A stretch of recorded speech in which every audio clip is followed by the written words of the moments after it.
Good morning. It is Monday, May 26th, Memorial Day. We are currently leaving Colorado Springs and headed towards Moab.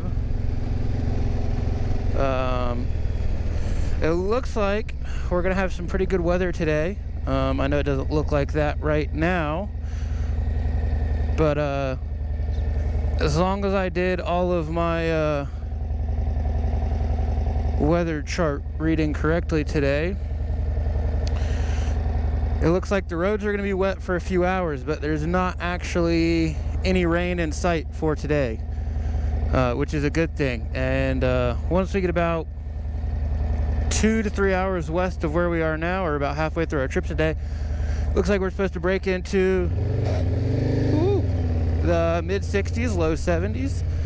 Say all my controls are wet, my finger slipped. But yeah, it looks like we're going to break into the mid 60s, low 70s, and by the time we get to Moab, it'll be 80 and sunny, which will be a beautiful thing. I would love to get my hands and whole body out of this prison that is called rain gear. And also, if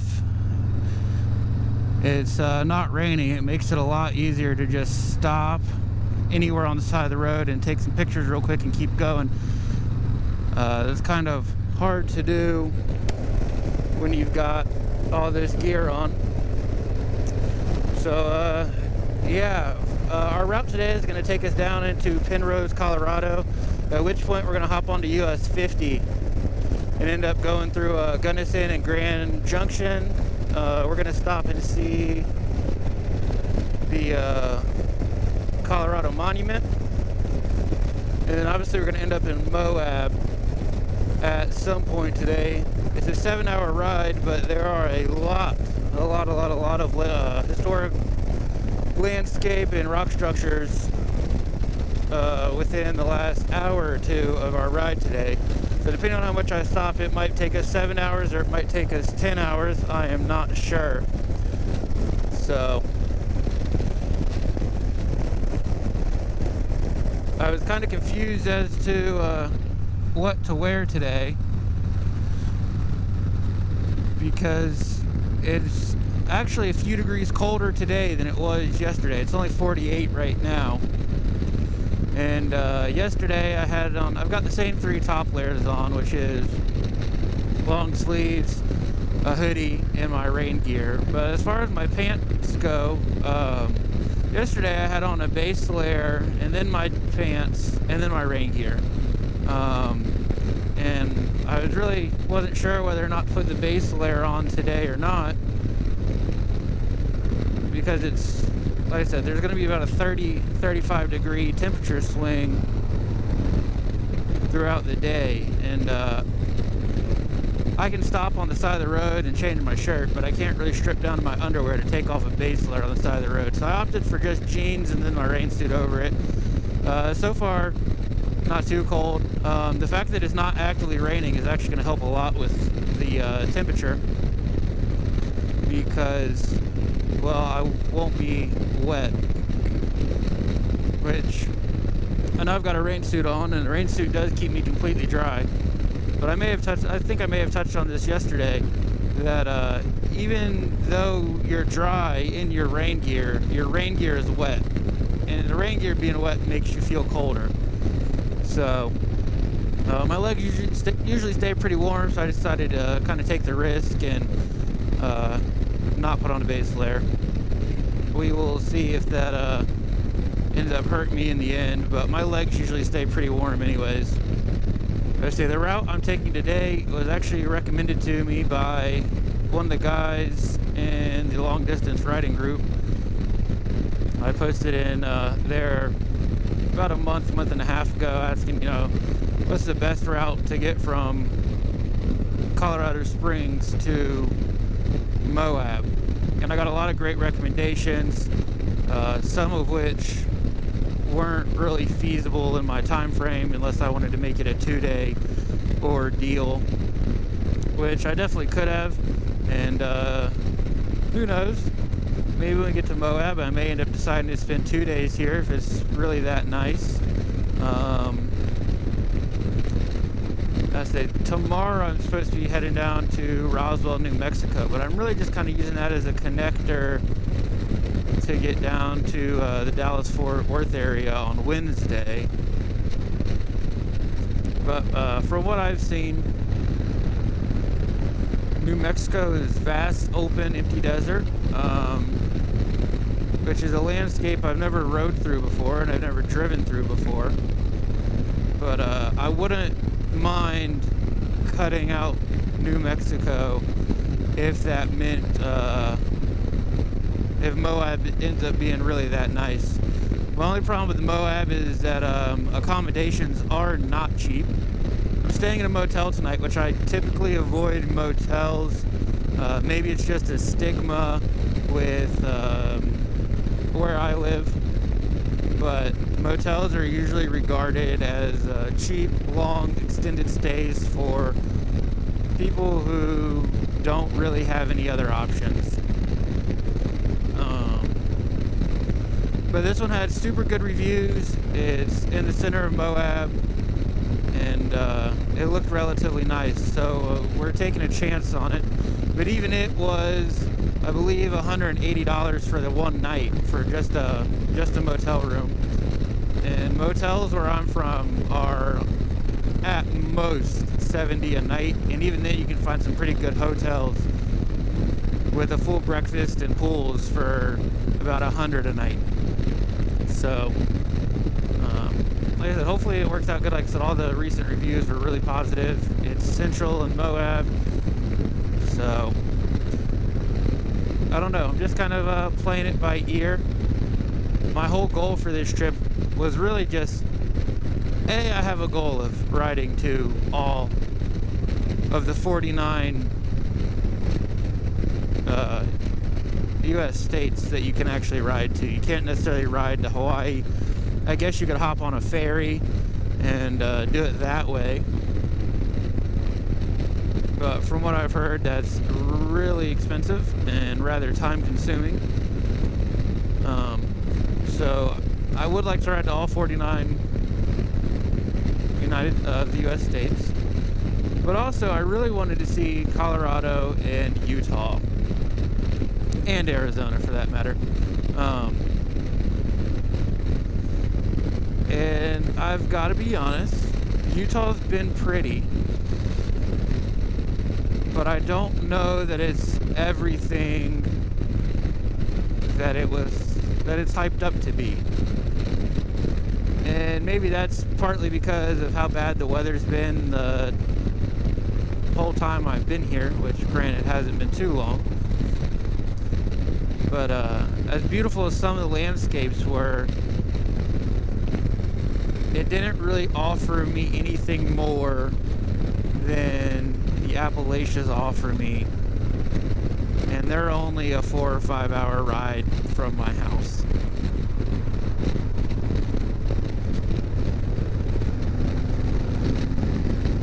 Whoops. It is a good thing none of my family will see this until I am back, but I'm sure someone's going to yell at me for that maneuver.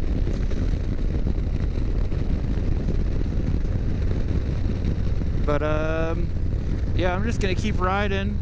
I don't really feel a need to record too much of myself just riding through town.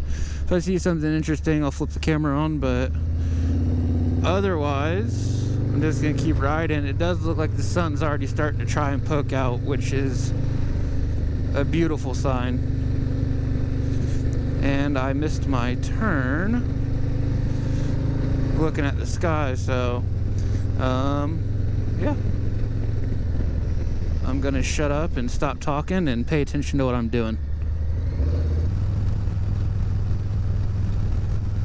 Well, it's been less than 10 minutes since I turned the camera off from that last clip and I started this clip.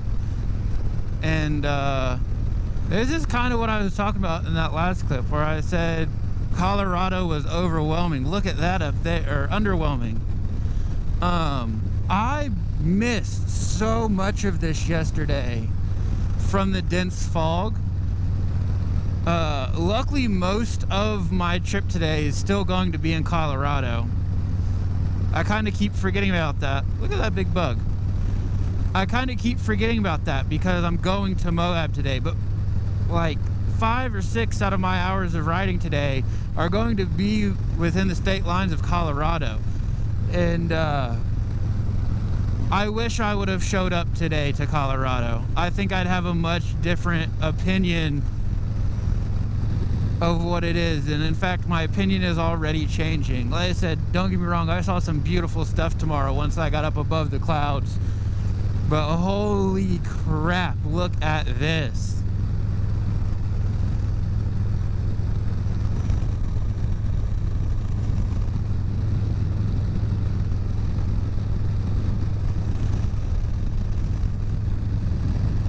Like, people just live here and see this every day, and it's completely normal to them.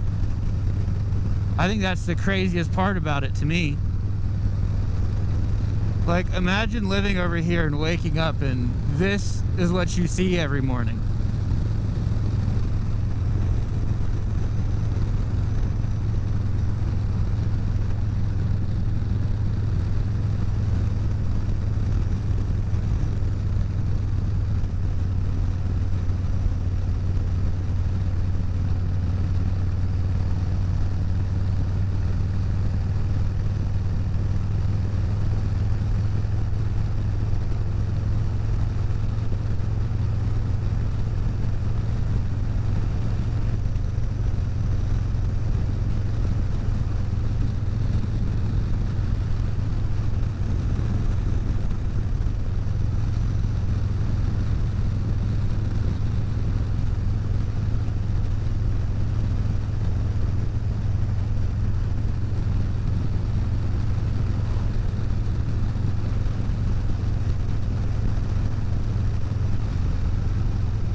think we're going to be dry for the rest of the day.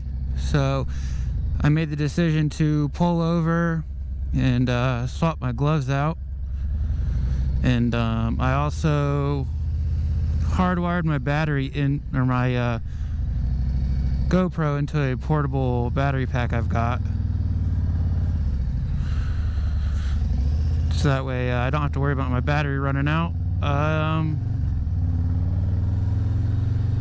It's supposedly a 10,000 milliamp hour battery pack, but it is older, and I don't think it quite has that capacity anymore, but it's better than not having it at all.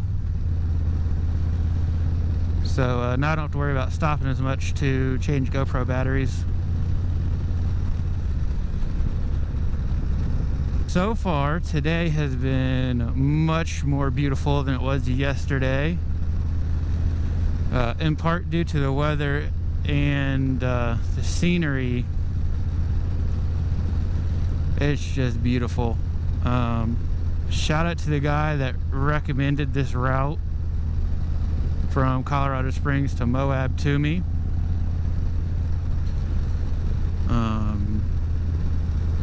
Because I was already considering taking part of Highway 50 or US 50, but part of my day was going to be on, I believe it's I-70. And he said avoid I-70 at all costs unless your only goal is to get there fast. So I did.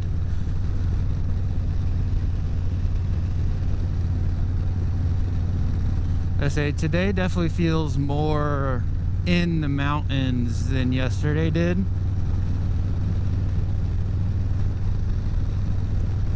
Yesterday felt like a lot of driving close to the mountains, and today it feels like I am in the mountains. But like I said, it's been beautiful so far.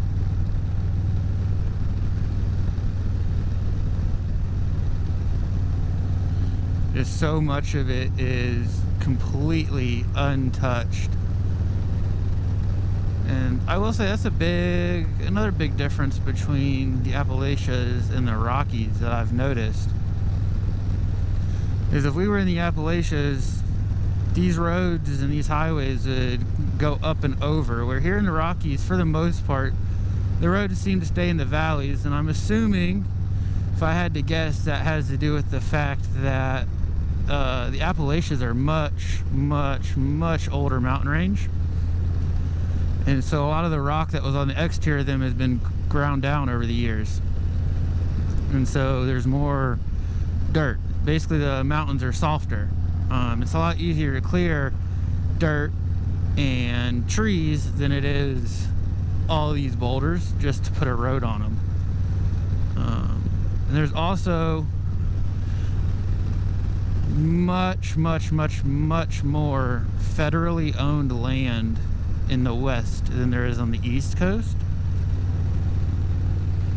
And I know a lot of it is, you know, protected, can't build on it, stuff like that, which hopefully that's not coming to an end. It would be very unfortunate if we allowed greedy humans to put their dirty little paws all over these mountains and destroy what is their natural beauty. Wow, look at these rock faces. I really need to pay attention to where I'm going. Anyone that rides a motorcycle knows you have to kind of look where you want to go. And there's so much to look at that it's just kind of hard to only look where I want to go, because sometimes I'm going left and I want to look right. But I need to look left when I'm going left, so that way I can stay on the road. I say so far my bike is holding up well. I think we're pretty close to 2,000 miles into this trip. About 1,700. By the end of the day, we will be at 2,000 miles. Other than the slight issue with my brake arm, my rear brake arm being kind of sticky, which I lubed it up again this morning. Sprayed it all in the heim joints and everything like that. And it seems to be better. For now, at least, because I said the same thing last time. But the factory shackle that connects the brake lever arm to the brake master, there's a lot of play in it. And I'm wondering if the hole where the pin goes through is just starting to get worn out. So that'll be a part I need to look at replacing when I get back as well. Say for now it works. So there's people in kayaks down there. Last year, my girlfriend and I went whitewater rafting in the New River Gorge in West Virginia. And I think this would be another beautiful place to go rafting. When I pulled over to hardwire my battery, I pulled over at a little park. And there were a couple of vans coming in with a bunch of rafts on top of them. And I think this would be a really cool place to go rafting.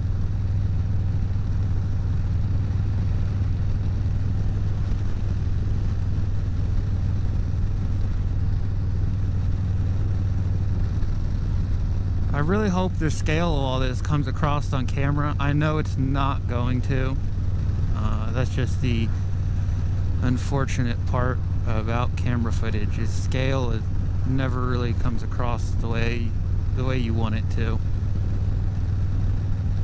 But I feel absolutely tiny right now in the best way possible. It's landscapes like these that really humble individuals, you know. It's so easy to get caught up in your day-to-day life of, you know, your job and your family and thinking you're so big and you're so important, and then you come out here and just scrolling through Mother Nature's cleavage and makes you realize just how tiny you actually are.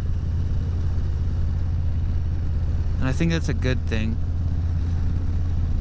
I think a lot of times we as humans get lost in the fact that we are the most important, all-knowing species on Earth and in the world, or I guess the universe is what I meant to say. Hey, look, there's people on a raft right there. But I would not want to be in this water right now. It's only 48 degrees outside. But yeah, we get hung up on the fact that we're so special and we're so different from all these other species. Oh, there's a rock fall right there. That we're so important and so special and so much better than every other species. But in the grand scheme of things, are we really better? Like, yeah, fish didn't invent planes and cars and everything, but are we truly better? I guess it's kind of that conundrum where you have to decide, you know, morally is a human better than a fish, but how do you judge the morality of a fish when all a fish knows is survive? You know, you can't blame a shark for eating a smaller fish if that's the difference between them living and dying. However, we do blame humans for killing other humans, but I guess, you know, we aren't eating each other. So like I said, it's a weird and deep conversation to get into, to really, you know, how do you determine what is better? Technologically, are we better? Sure, we're the best species on Earth technologically, but as people and as individuals, like, where do we rank? And I think you'd be hard pressed to find anyone that would rank humans lower than anyone else, simply because we view ourselves as better, and in our minds, other species don't have the choice to be moral. You know, it's eat or get eaten, so it's not up to them whether or not they're good people. They just are whatever they need to be to move on to the next day. I'm so glad the roads are dry now. It's allowed me to ride with a bit more confidence. Obviously, this far away from home, I want to be able to ride this bike home, so I'm really not pushing it too hard, but we're at least able to go through some of these sweepers as a sweeper, not as a oh crap, let me hit the brakes, there's a turn coming. You know, we're actually able to carry some speed through them and lean the bike over.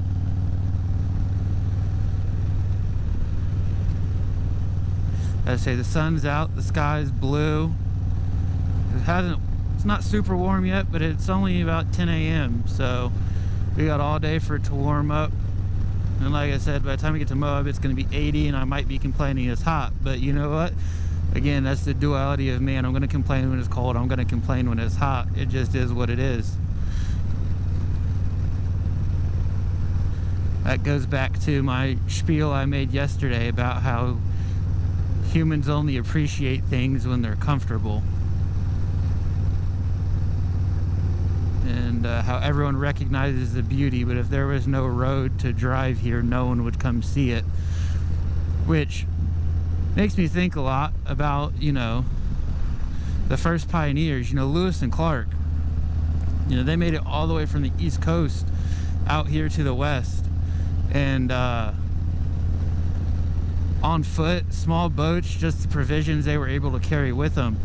And that's absolutely wild to me. I could not imagine walking that long, and if I got any of this information wrong, please excuse me. It's been quite some time since I've read up on Lewis and Clark. But if I remember correctly, they were gone for months, if not a year, if not over a year. And I just couldn't imagine dealing with the elements of a world that's never been explored before, while also not knowing what you'll see tomorrow, or if you'll make it to tomorrow due to those elements or unknown animals. It's just a crazy concept to think that someone would willingly walk that far, but I guess it's human nature to explore and be curious about what's beyond your backyard or your neighborhood. And I think that's what draws a lot of people like myself to riding motorcycles. You've definitely got your people who are just weekend warriors, fair weather riders who never go further than 50 miles from their house, and there's nothing wrong with that. But I find that a lot of people, we enjoy this because it allows you to just get out and explore. And gas ain't cheap, but when you're getting 60 plus miles to a gallon, you can't complain too much. And I would say riding a motorcycle across the country is as close as you're gonna get to going horseback modern day.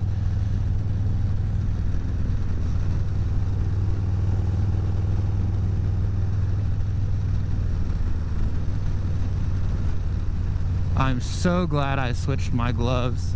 Between the roads being dry and not having on those super bulky gloves, my controls feel how I'm used to now. Everything. Like I said, I still being cautious because of that rear brake situation. But man, oh man, is this a beautiful place to be.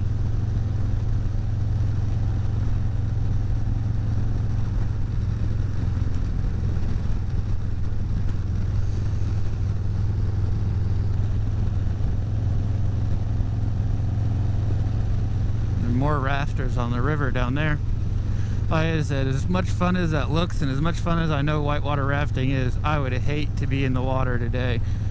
I can only imagine what that water temperature is, but it can't be above 50 degrees. It might even be in the low 40s.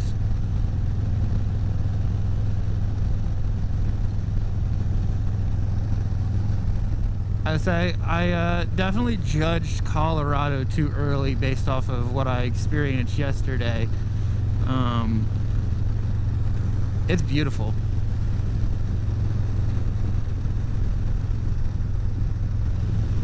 Absolutely beautiful.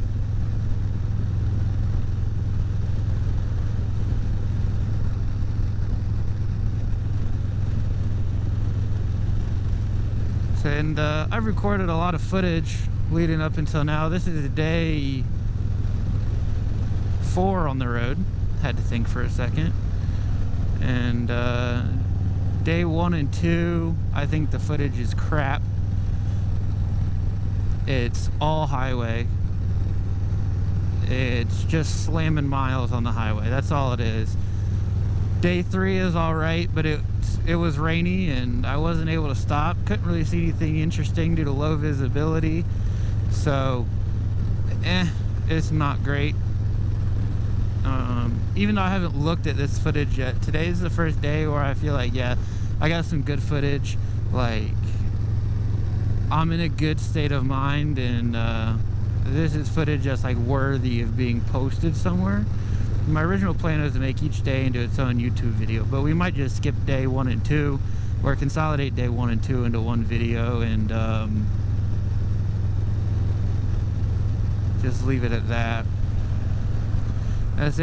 You can actually see way up there, there's still snow on top of that mountain. I saw a snow-capped mountain yesterday when I was on my way up to Rocky Mountain National Park, but my GoPro had died at that point, and there were no good places to pull off and swap it out. Plus my hands were freezing cold, could barely feel my fingers. But there's a snow-capped mountain over there.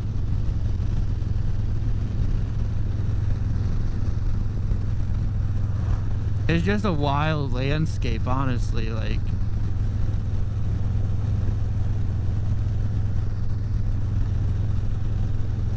and I'm just going back to, like, you know, I obviously knew this was all out here. The internet's a thing now, but it still takes you back to imagine being the first person, you know, the first settlers to come out here and see this, or for that matter, even being the Indian tribes that lived out here before the Americas were ever a thing, and just living out here off the land. There's so much history out here, and I wish I had the time and the money to buy a camper and spend months out here on the road, just going from historical site to historical site. And maybe that's something for me to do in my retirement, assuming that those historical sites and national parks are still a thing in 40 or 50 years, and assuming that we're still able to retire come to that time. But that's a bit of a heavy thought for today, and I'm in a good mood, so we're gonna leave that one there. But like I said, I would love to just be able to spend all my time out here for a couple months, just kind of traveling.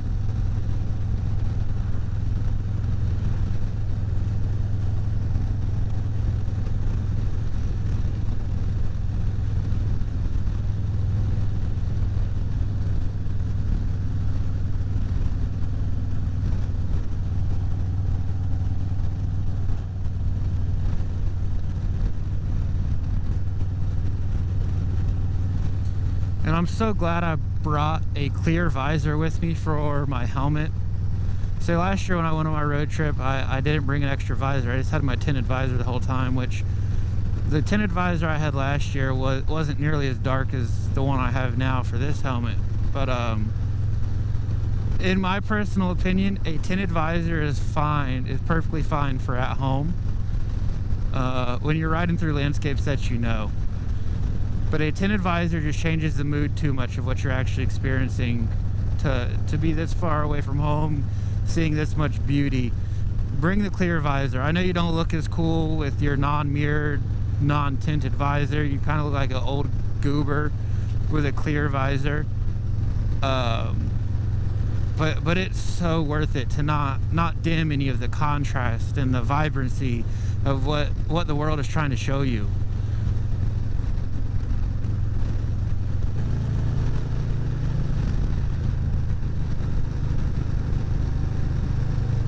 These big rock faces have to be one of the more like breathtaking pieces of the landscape. Like, it's all beautiful, but just these big, flat, sheer rock faces, they're just something else.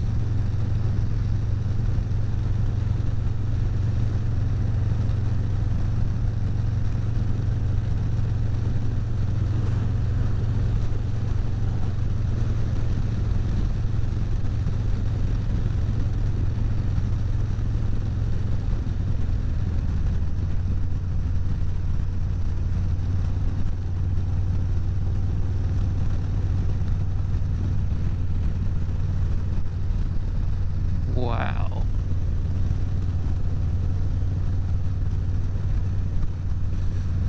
Man, I don't know what it is, but there's just something about a big old rock that just tickles me in all the right ways. It's literally just a rock with some plants growing on it.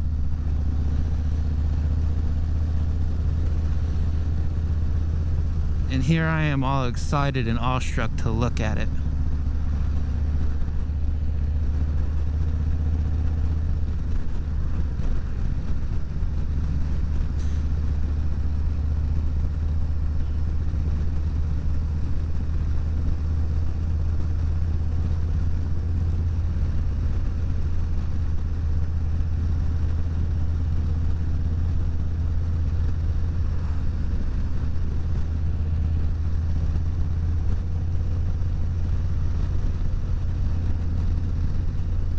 So you can kind of see peeking behind those clouds up there is that snow-capped mountain again. So I never did make it up Pikes Peak yesterday, and I looked for a timed entry this morning, and there were none available, and the weather was supposed to be really bad as well. So I guess if I want to go up Pikes Peak, I'll have to come back out here one day and make that happen. But for now,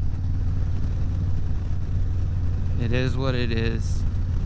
We'll call my entry ticket a $20 donation to the National Park Service and call it a day. They need all the support they can get right about now. Hey, this guy in front of me is just hugging his brake pedal. I feel like there's a lot of people out here that like to hug their brake pedal, which is kind of crazy, because with how mountainous it is here and how much these roads undulate,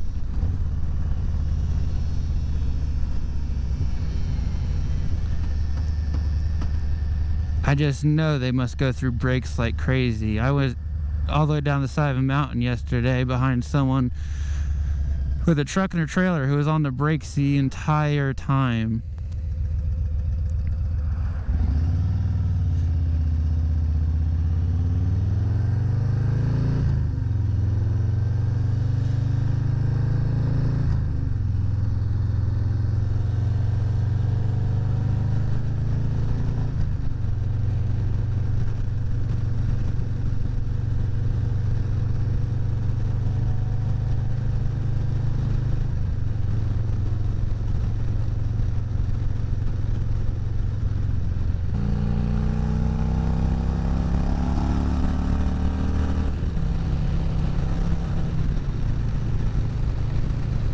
So it looks like we've got some great roads coming up.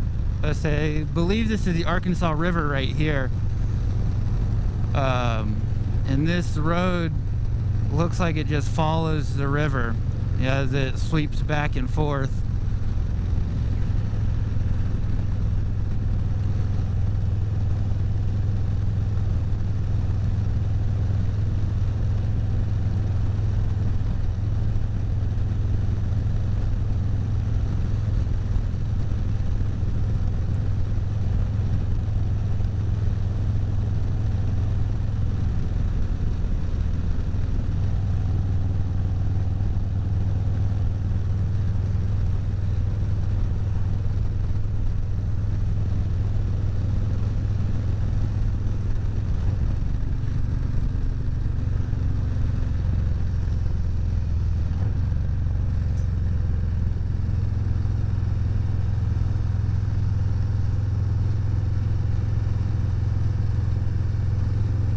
Oh yeah, this is beautiful.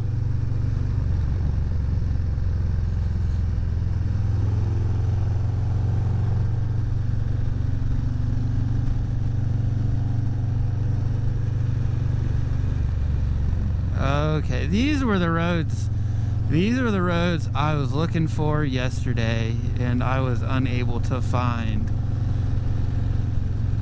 Let's say this is what I was hoping for when coming to the Rockies. Beautiful scenery, twisty roads.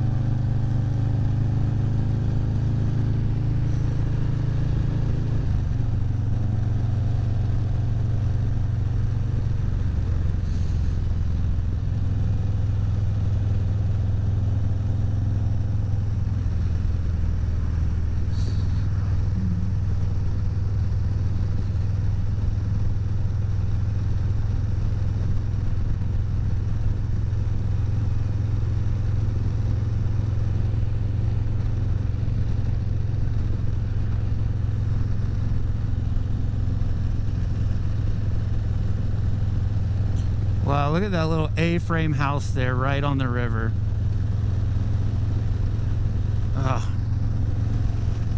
Some people are just so lucky.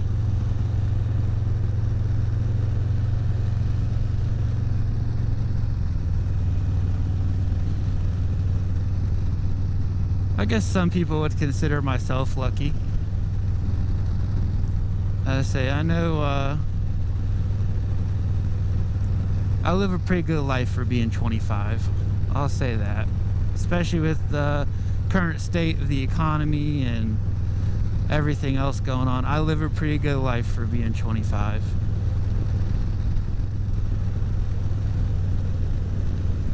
If you look up there, you can actually see a bit of a cave.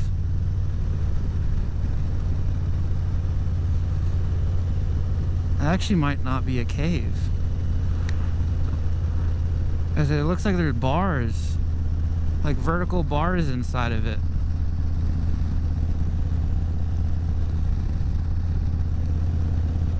Like maybe infrastructure of some kind. Wow, look at this.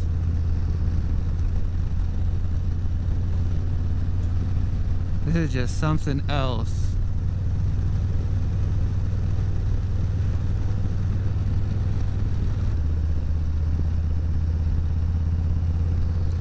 Kind of cool how much the rock has changed from yesterday to today. In fact, yesterday I saw a lot of like large granite chunks, and today it seems to be more sandstone, more sedimentary based.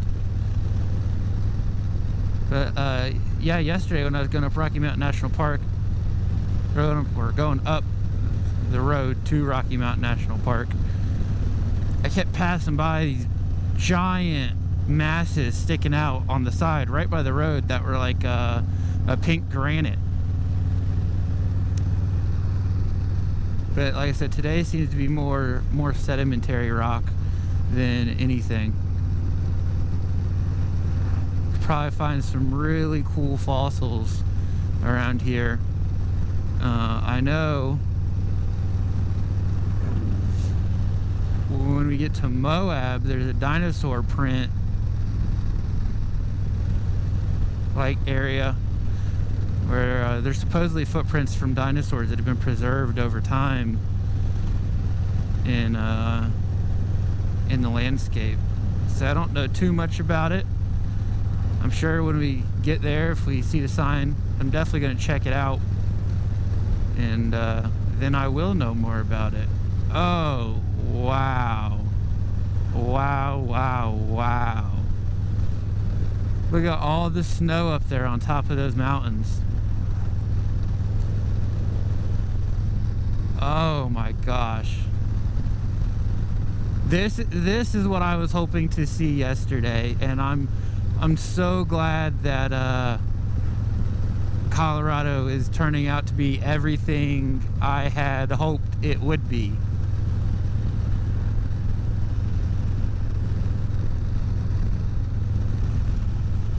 Wow.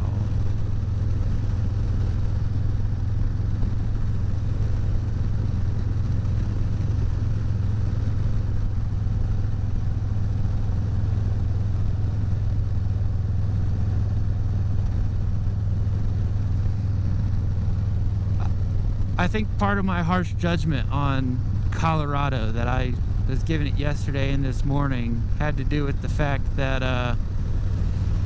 I'm a realist, but I can tend to be a little cynical at times. And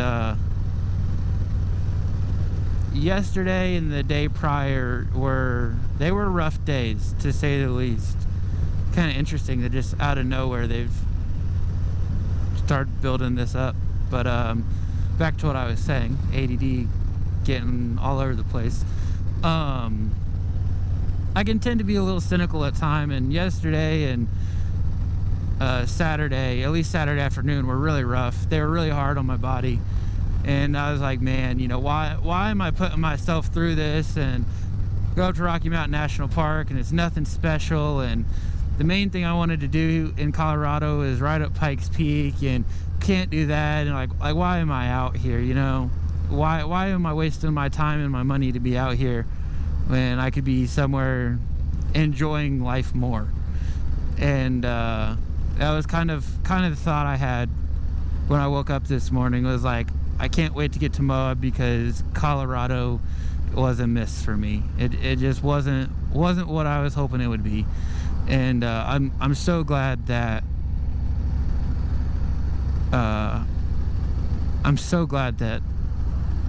I've been able to see this side of Colorado now with some decent weather. Still a little chilly, mind you, but I do believe we might be getting ready to break into the 50s. Supposedly it's been 48 all day, but it definitely feels like it's starting to warm up. That might just be the sunshine, though. I think these snow-capped mountains are just an absolute thing of beauty.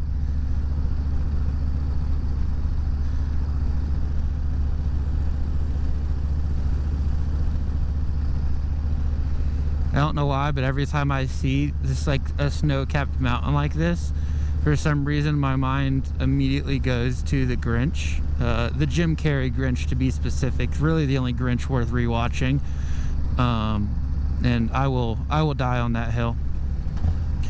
But yeah, anytime I see these mountains, I think of the Grinch, and for some reason I'm just waiting to see a green guy come down the mountain on a sled.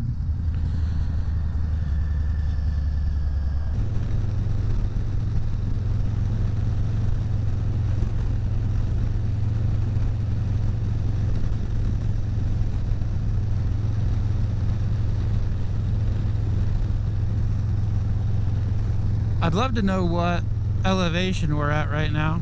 I'm pretty sure we've been climbing all day, climbing higher into the mountains all day.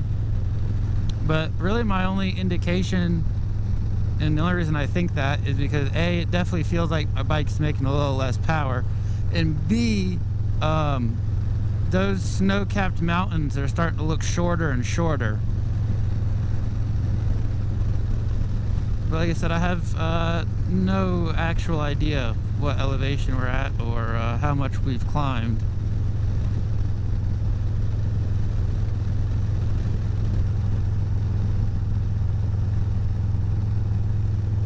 It's also definitely starting to feel a little cooler, but it's not as sunny as it was earlier.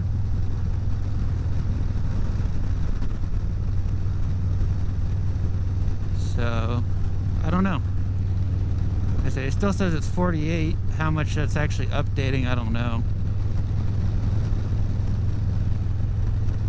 Let's take a look at the weather real quick, since I know we're on Highway 50 forever, basically.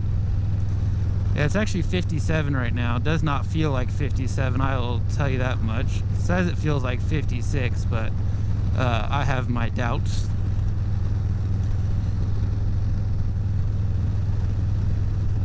So the temperature is definitely dropping, especially within the last few miles.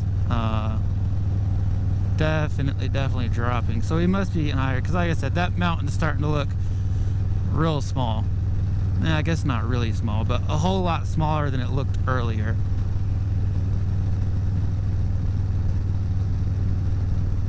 Oh wow, look at that big sheet of snow over there.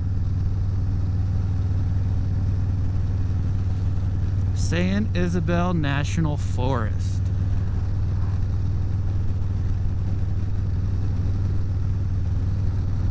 Definitely a lot more trees and large vegetation than I've seen the rest of the day.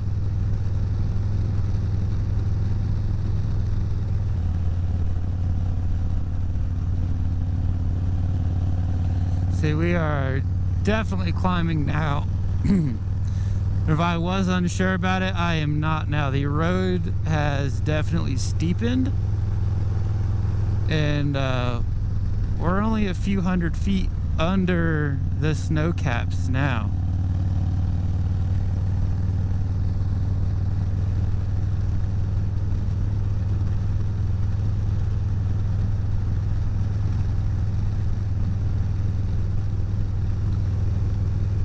But as long as there's no snow on the roads, I think we will be just fine.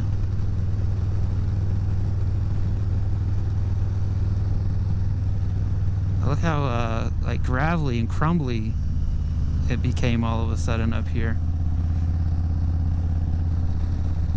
Oh, that's snow right there. Oh yeah, we're definitely climbing then. But yeah, so all of those rocks and stuff actually come from the snow and like the glacial runoff, and it causes the rock to deteriorate, and as it melts it pushes it down.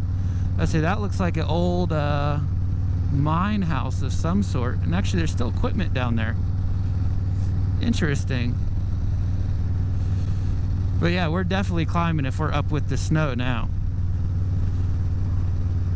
I said I wish they had signs that told you just how high up you were.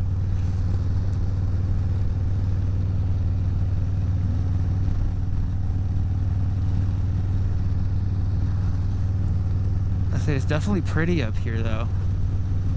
Completely different environment from closer down to the base. There's much more large vegetation and trees up here, which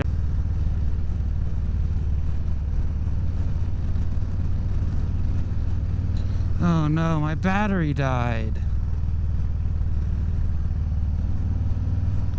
Well, I'm not sure exactly when the camera stopped recording. It says the battery's at 1%. I hope I didn't miss too much of that. I don't think I did. I was checking pretty regularly to see, make sure my little indicator light was still on. But I definitely lost some of it. And that is unfortunate.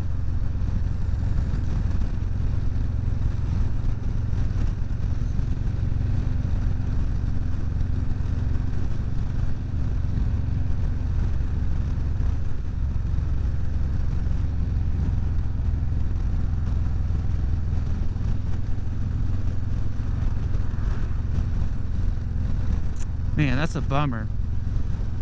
Yeah, so basically my camera shut off. I'm not sure when. I'm pretty sure I've got footage at least about up until I pulled over to take a couple photos, but I don't think I got.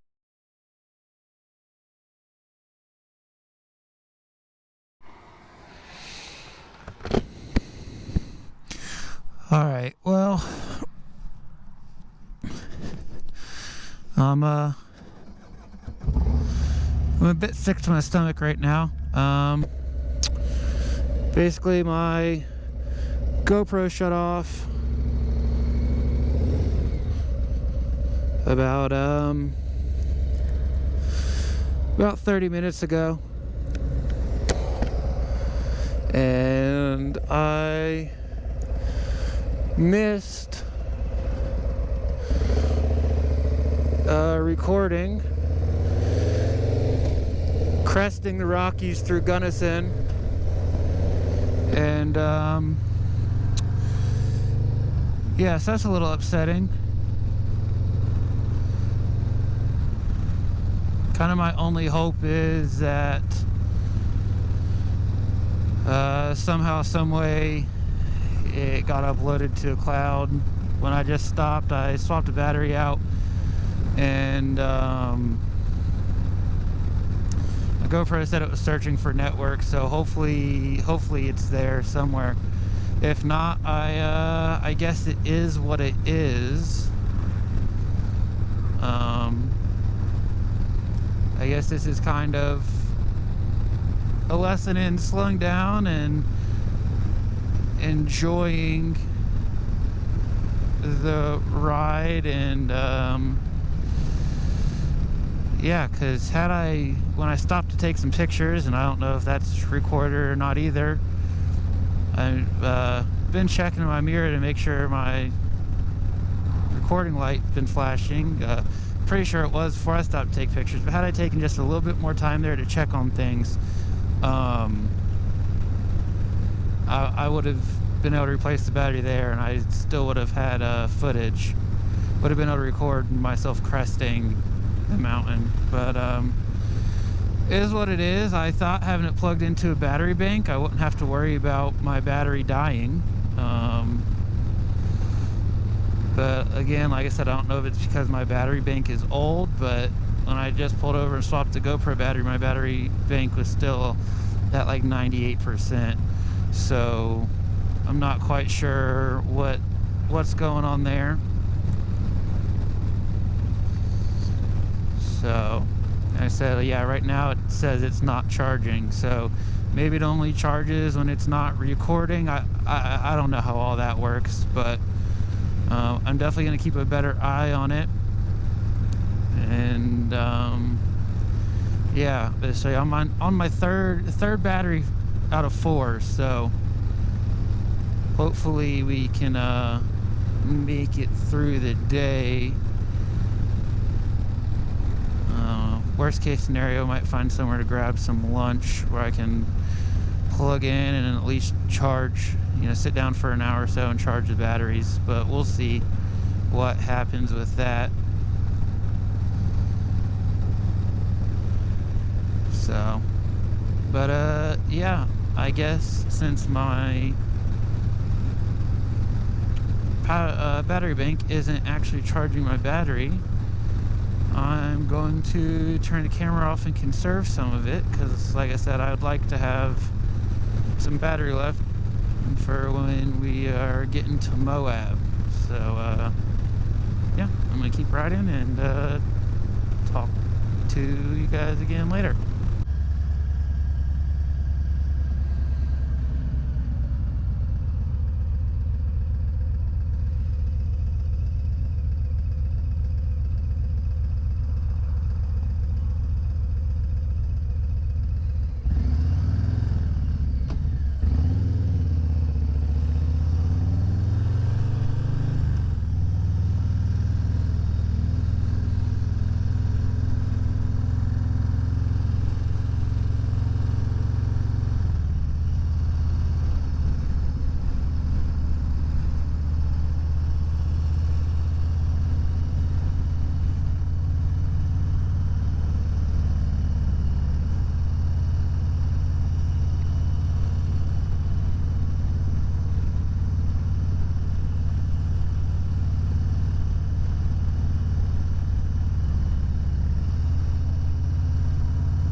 we have made it to the next city over, and I'm about 95% confident it's going to be completely dry the rest of the day.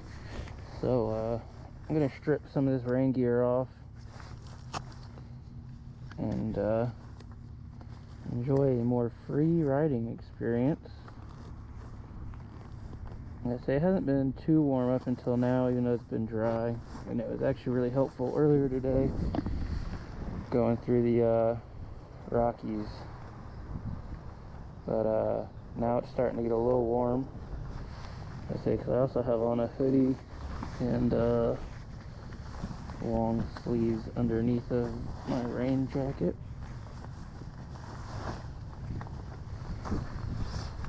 So yeah, I actually think I might leave the jacket on. Yeah, I'll take the jacket off.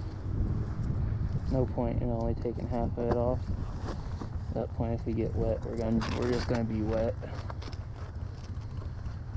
So yeah, I'm gonna strip down and then we'll be back on the road in no time. All the rain gear stripped off. Swapping out to a thinner set of gloves. I am leaving my hoodie on. That may turn out to be a mistake, but we'll see. Cause I got long sleeves on underneath of the hoodie too. So hopefully it's not a mistake. But worst case scenario, I'm a little warm. But like I said, I feel free now, so I'm pretty excited about that. But we have 2.5 hours left in our day, and we're gonna hit the road.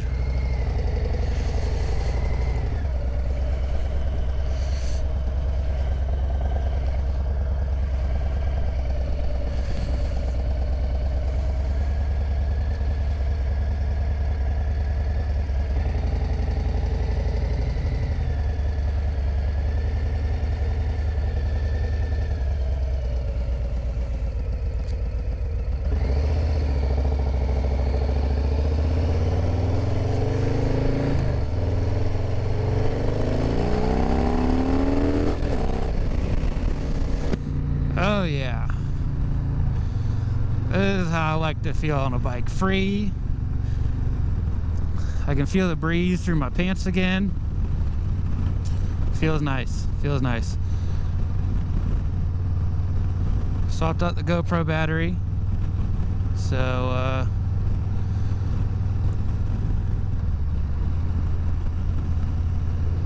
yeah, it's been a good day. Been the best day of riding so far, between the weather and the road diversity and the views. This has been my best day of riding so far on this trip. And I'm really happy about that. So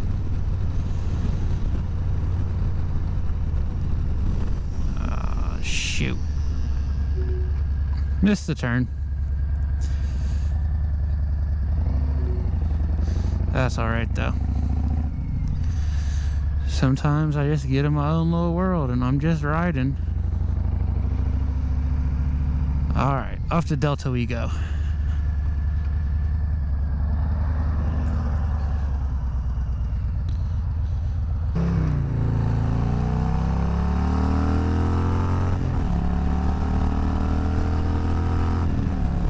Oh yeah, that breeze feels so good. Alright, let's keep going, and eventually we'll make it to Moab. As I said, all the stops I've made today have made the fatigue less noticeable, even though a lot of them I'm only getting off the bike for 5 minutes or so. It's at least nice to get off the bike. Like I said, the last couple of days I pretty much rode straight through, only stopping when I needed gas. Like yesterday, I think I only stopped twice in between Ogalla and Rocky Mountain National Park, which was about a 4-hour run in the freezing cold. And then between Rocky Mountain National Park and Colorado Springs, which was about another 3 hours, I only stopped once. So in like 8 hours of riding, I stopped 3 times. And today, in 4.5 hours of riding, I think I've probably stopped 5 or 6 times. Now I'm willing to bet there's going to be quite a few more before the day's over. So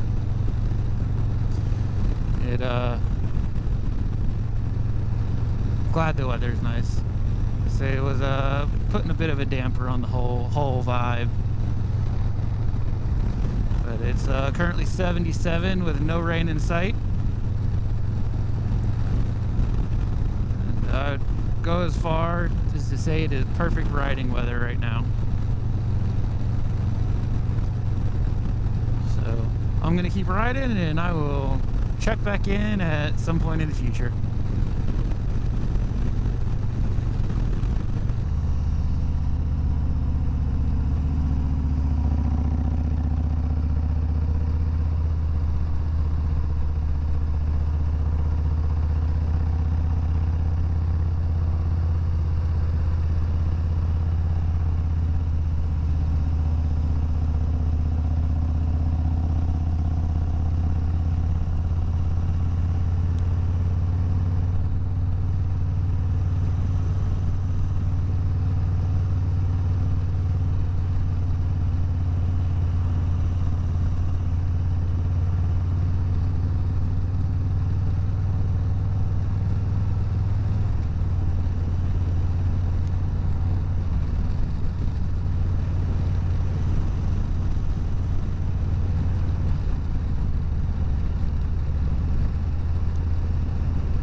There's a big old canyon down there.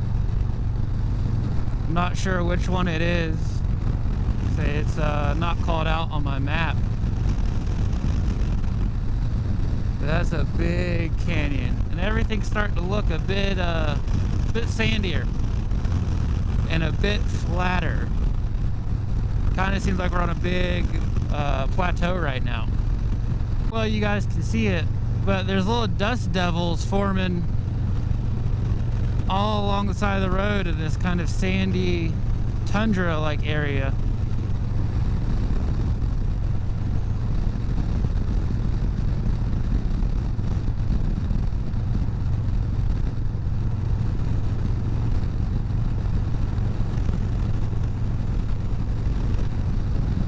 I know I touched on this a little earlier, but out west, a lot of this land is federally owned. But this has to be the most vast expanse of, like, nothingness other than landscape that I've seen in my life. Like, no businesses, no housing, no gas stations, like nothing at all. Just the landscape and the road that they quite literally carved through it.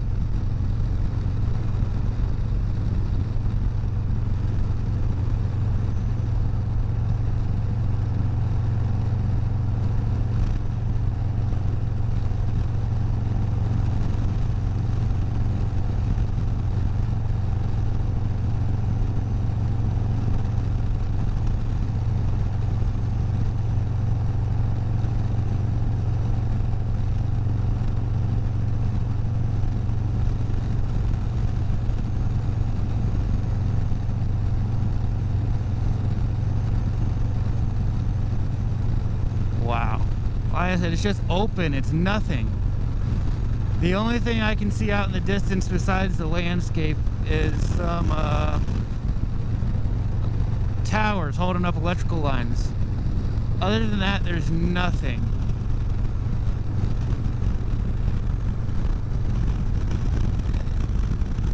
In a way, it kind of feels like we're not supposed to be here.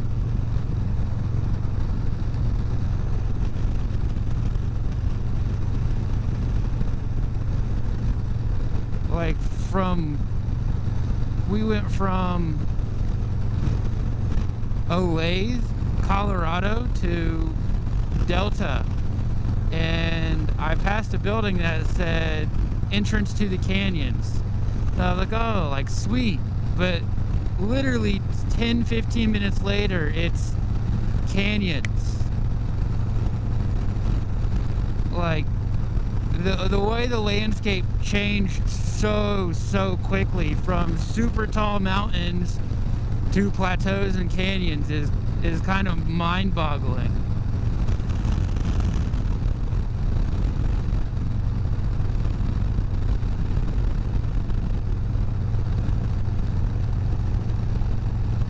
Like, wow.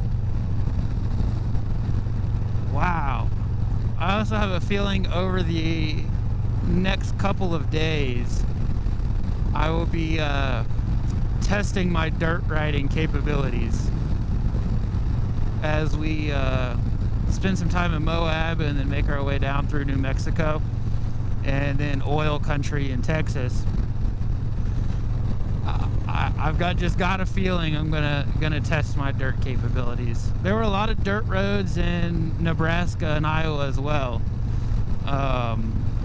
but it was pouring rain and I had no reason to be on them.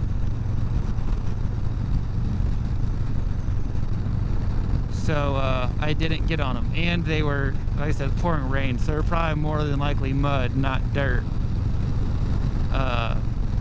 And I just didn't feel like dealing with that. But wow, the way this landscape so quickly changed. I'm still kind of in awe by that.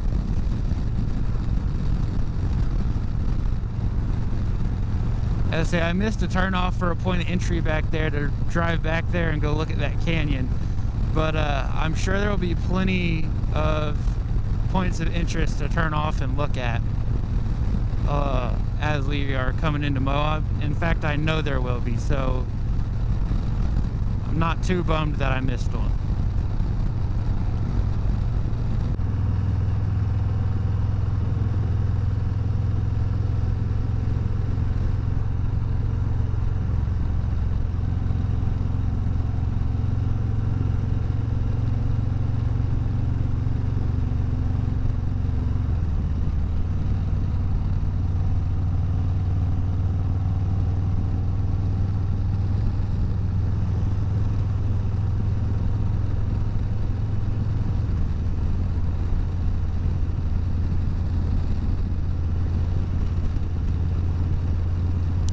We are currently in Grand Junction, Colorado. And we are headed to Colorado National Monument. It says it's only 23 miles, but that it's 41 minutes. So I'm assuming it's a dirt trail. Not the end of the world. Definitely, I've ridden in dirt and gravel before. I rode up the side of a muddy mountain last year in West Virginia, so a little dirt and sand shouldn't be too difficult. I took my hoodie off. It was starting to get too hot. I still have the long sleeves on. It's pretty cool as long as the bike stays moving, but that would be the same thing in short sleeves. So got the long sleeves off, so I figure that way if I fall off the bike on the dirt, it at least my arms won't get all scuffed up. That's interesting. For some reason it said I had 40 minutes to go to get to Colorado National Monument, and when I stopped and took my hoodie off, now it's down to 24. So that's interesting.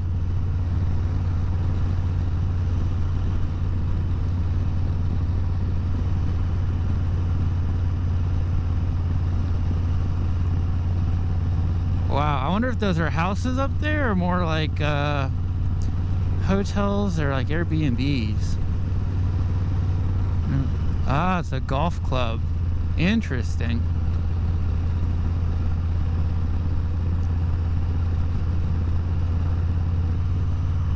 Wow. It's just like the further west I go, the more and more crazy the landscape becomes. I also think it's crazy that someone just lives here, like in the middle of, essentially the middle of nowhere. Like granted, Grand Junction's like 5 minutes that way, but it's pretty much the middle of nowhere. And you have this whole little neighborhood. And it's weird because the neighborhoods here don't really look like neighborhoods to me. It looks like people just threw down a bunch of houses in a plot and called it a day. Like there's no trees, there's no backyards, there's no grass, there's nothing other than a house and some dirt. Wow, wow, wow.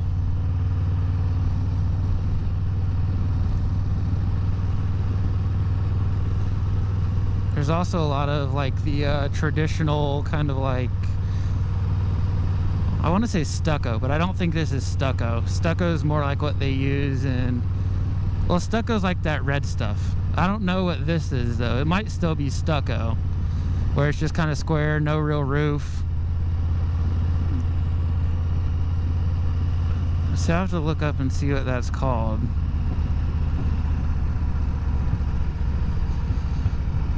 So it looks like we might have to pay to get in, but that's okay. So give me 1 second and I will be back. All right, quick $20 entrance fee. And we are in the park.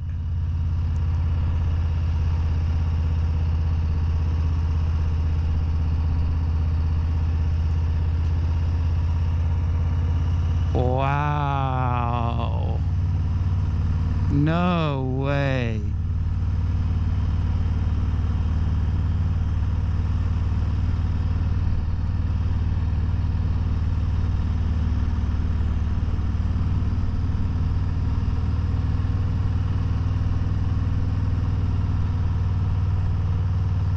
Wow, this dirt over here, or rock, whichever it is so red.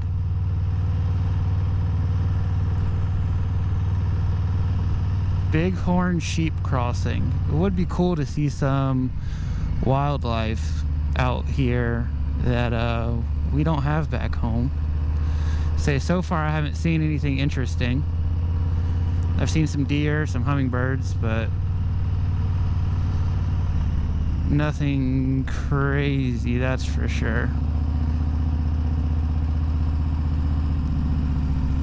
They were not lying when they said steep curves. Ugh.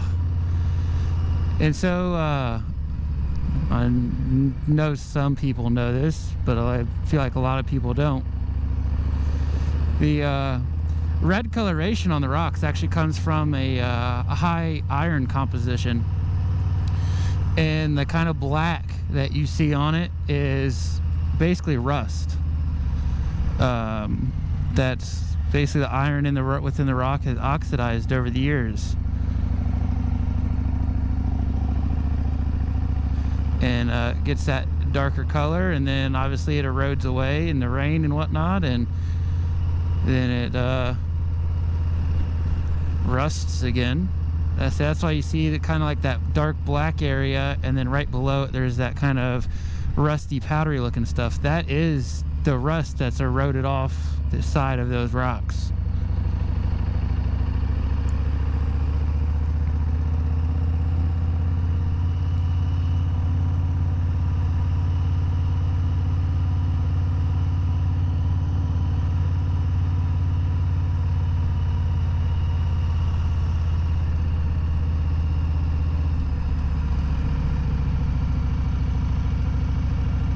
Just wow. It's kind of, I don't even know what the word I'm looking for is, but I've been riding past stuff that looks like this all day long, but like I could stop and touch this stuff, like it's so close, and I already knew the scale was insane, but being this close to it makes you realize just like how much bigger, how massive the scale truly is.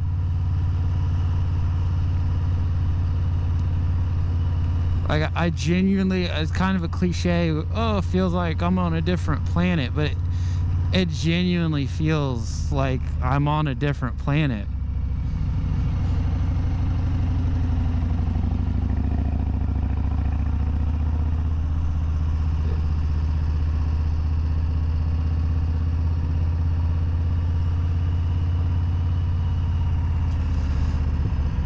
You know, part of me thought, you know, I punched this in and it said it was gonna be a 40-minute detour, and part of me was like, like that's kind of a long detour. Kind of just want to get to Moab and see everything that I was planning on seeing there, because I had planned on stopping to see this, but I didn't realize it would be such a such a time-intensive activity.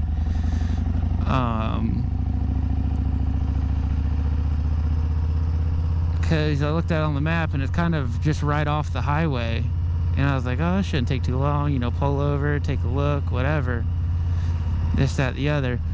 But no, it's a whole thing. Oh, I have seen so many pictures and videos of these tunnels where they just literally carve through them, and obviously they're coated in some concrete and whatnot, but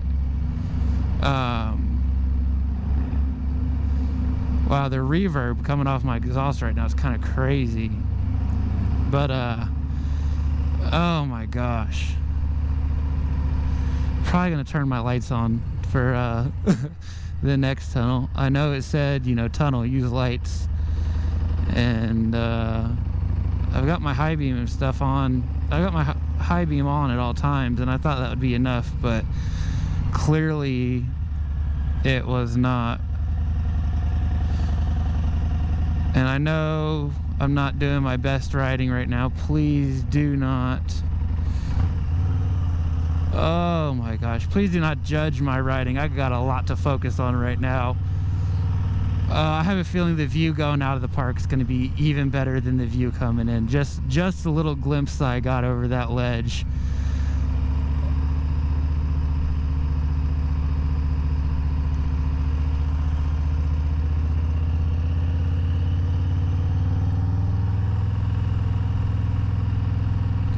This was worth every penny of the 20 bucks. And like I said, the National Park Service needs all the help they can get right now with their funding and staffing issues that are being brought upon them. Oh my gosh, just the view is insane. And I have no problem spending the 20 bucks on it. I travel enough to where I should really probably just get a National Parks membership. And I say that, I really don't travel all that much to national parks, but every year when I go on my road trip, I hit at least 2 or 3 of them. So I don't know how much a national park membership actually is, but even if it's $100 for the year or something, I'd consider that worth it.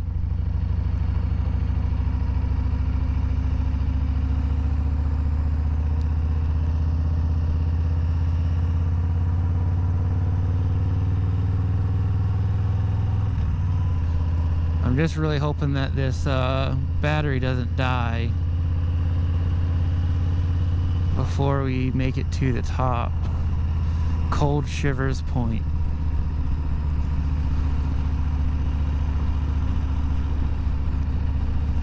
I say the top. I really, no way. This is, I really have no idea what I'm actually going to look at. It was just recommended to me by a bunch of people.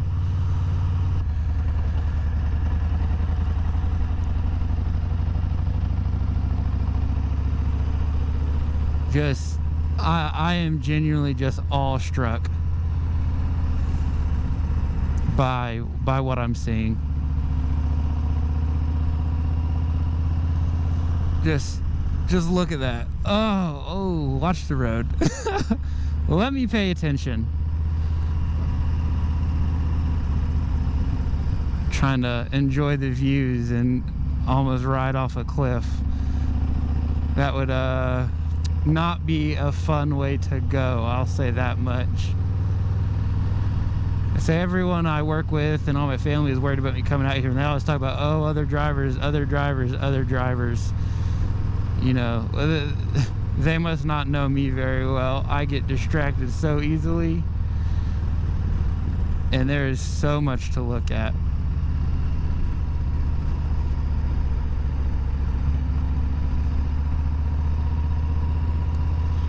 I think this makes up for not going to Pikes Peak yesterday.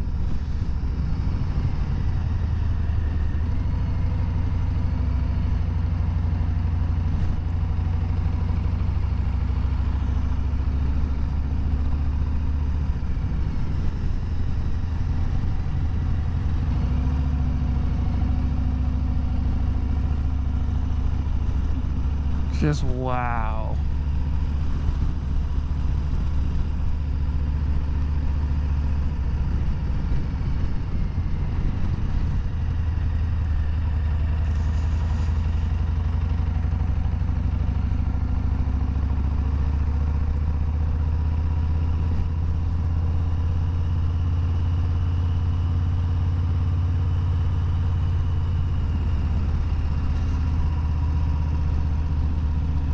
This is the kind of stuff I was really hoping to see when I came out west, and for all the disappointment I had yesterday,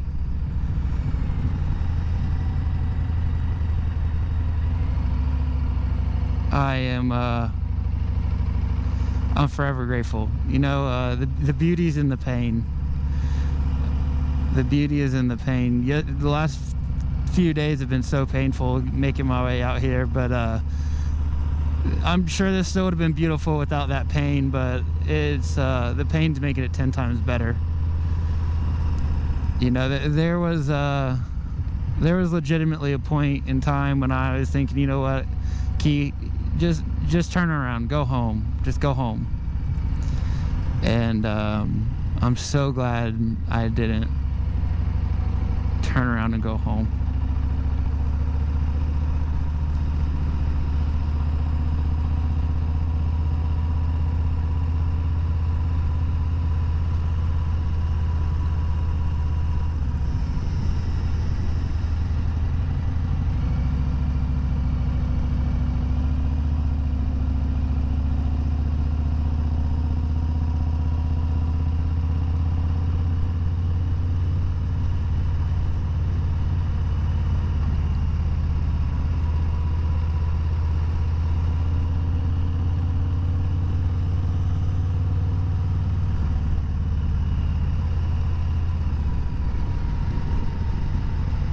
Wow.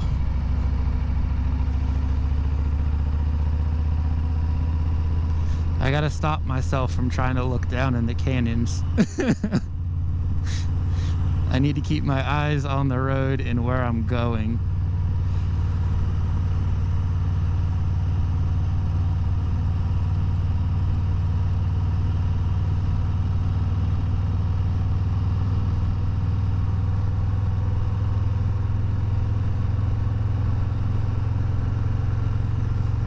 Oh, and it looks like it, I was looking at my map at the wrong time. Could have pulled off there. But it is what it is. It looks like it'll be, I won't have to come back through this way. I'll be able to go out the other side of the park when I'm headed to Moab.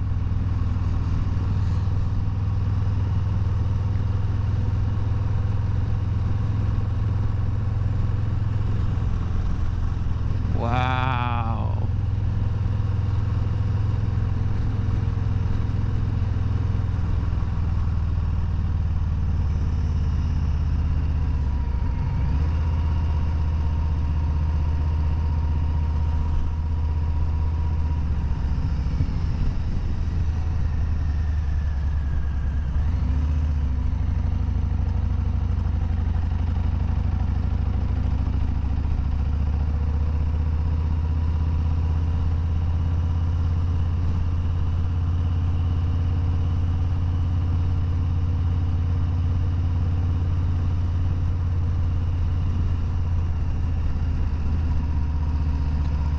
We are on Rimrock Drive, and we are definitely on the very edge of the rim of the rock. I say I don't know what it looks like on video, but it's basically the edge of the road, anywhere from like 2 to 6 feet in most parts of rock and dirt. And then there's a cliff.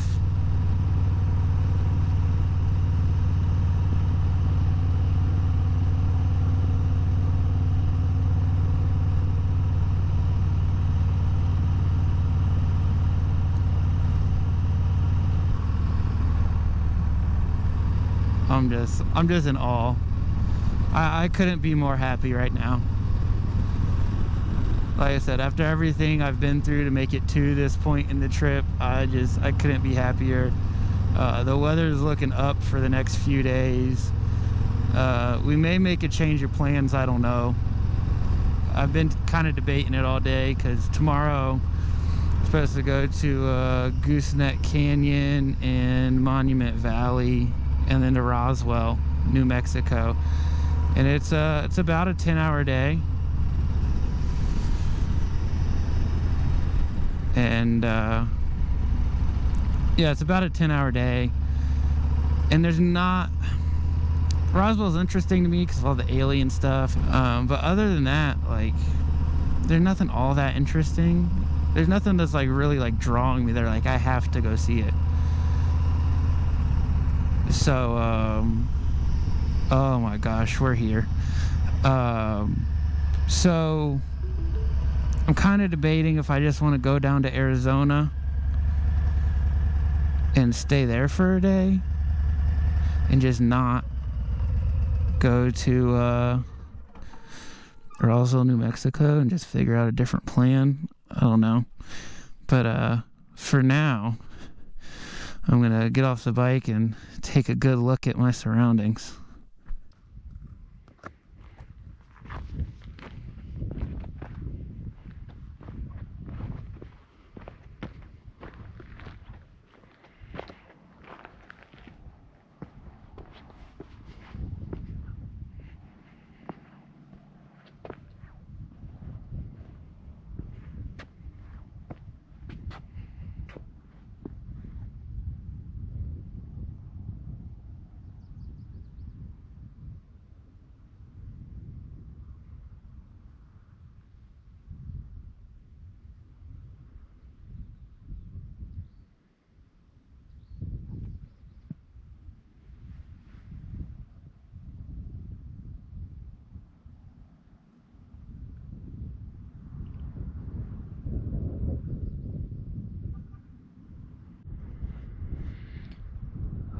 So we made it to Colorado National Monument Park, and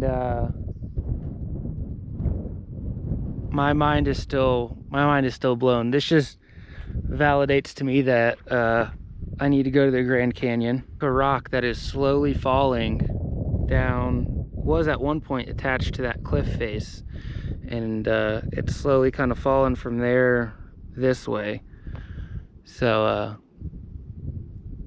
but it was so worth it coming here.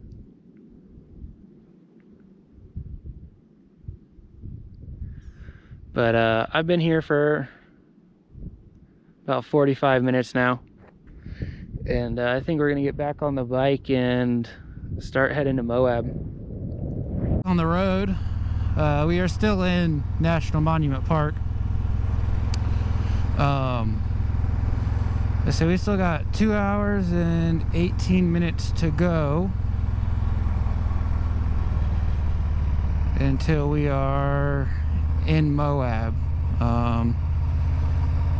This will actually be my longest day on the road so far, mainly due to stops. Let's say when I left the hotel this morning, it was projected that we would be at Moab around 3, and now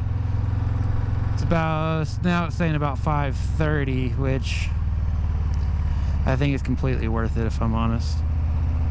The detour to come here, and then time spent just looking around and taking it all in.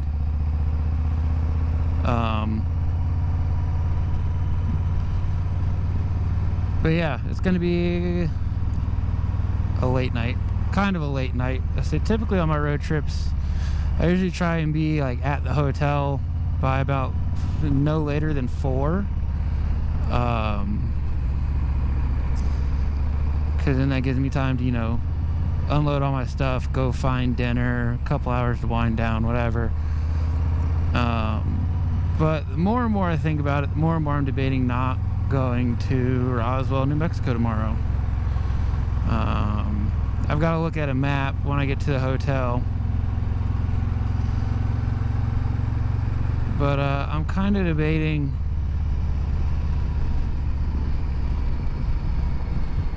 just going further south into Arizona, because right now the way it's kind of planned out, I'm just going to kind of go into Utah and then down to like Monument Valley in the corner of Arizona, and then kind of chop over into New Mexico down to Roswell.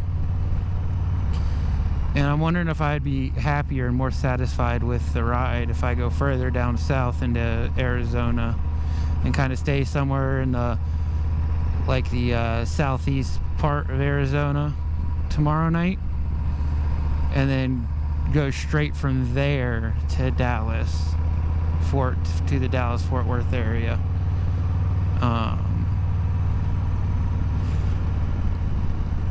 Instead of spending a night in New Mexico.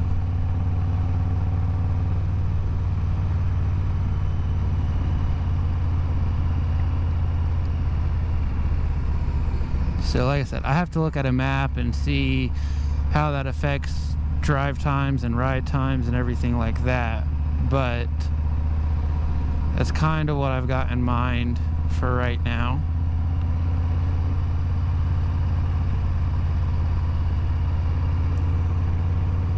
And the Dallas-Fort Worth area, I'll be honest, really the main reason I want to go there is just for food.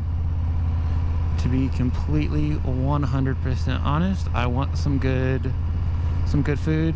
And there's an Ethiopian barbecue restaurant in the Dallas-Fort Worth area that I've been wanting to try for a while now. So yeah, that's the main reason for going to Dallas-Fort Worth. Not really anything there I want to see. Just I haven't been to Texas before, and I wanted to get some food. So we're gonna see how we can play around with tomorrow's schedule. And who knows, maybe it'll end up working out where tomorrow's ride will end up shorter, and the ride to the Dallas-Fort Worth area might also end up a little shorter. Who knows? Because right now, tomorrow is about a 10-hour ride.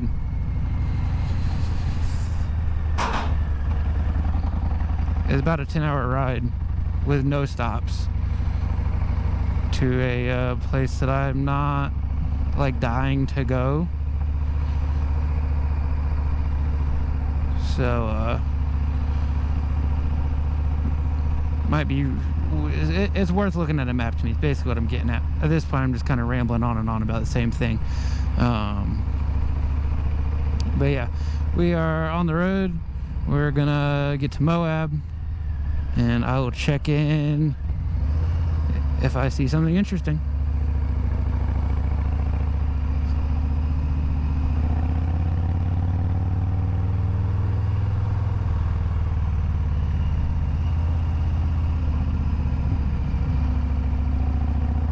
And instead of the highway, we're on this mountainous road.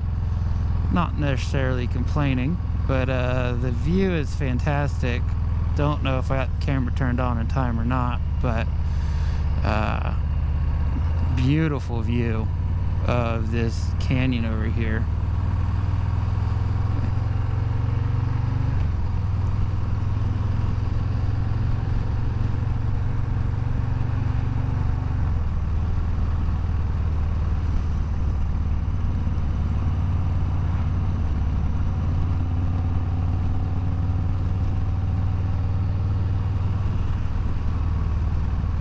So I really wouldn't mind living out here in the middle of nowhere with great views.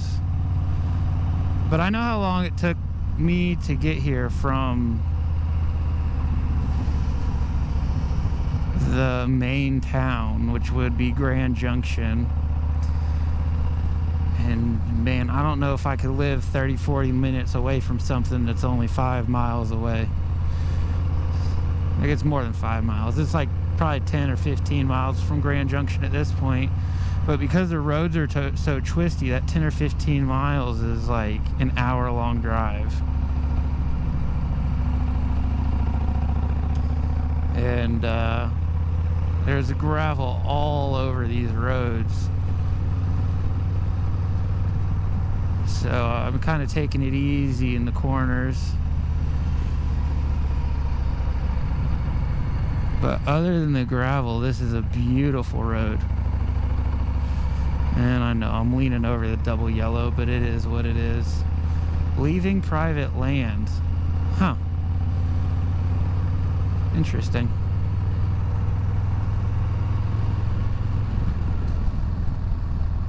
Wow.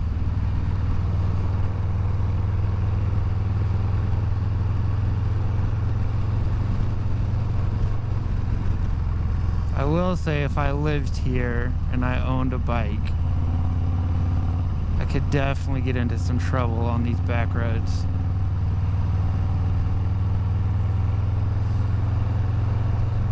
The other thing I find interesting is the whole time I've been in Colorado,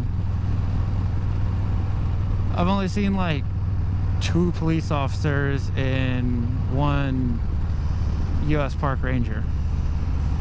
And the whole time I was in Nebraska, I don't think I saw any police officers either.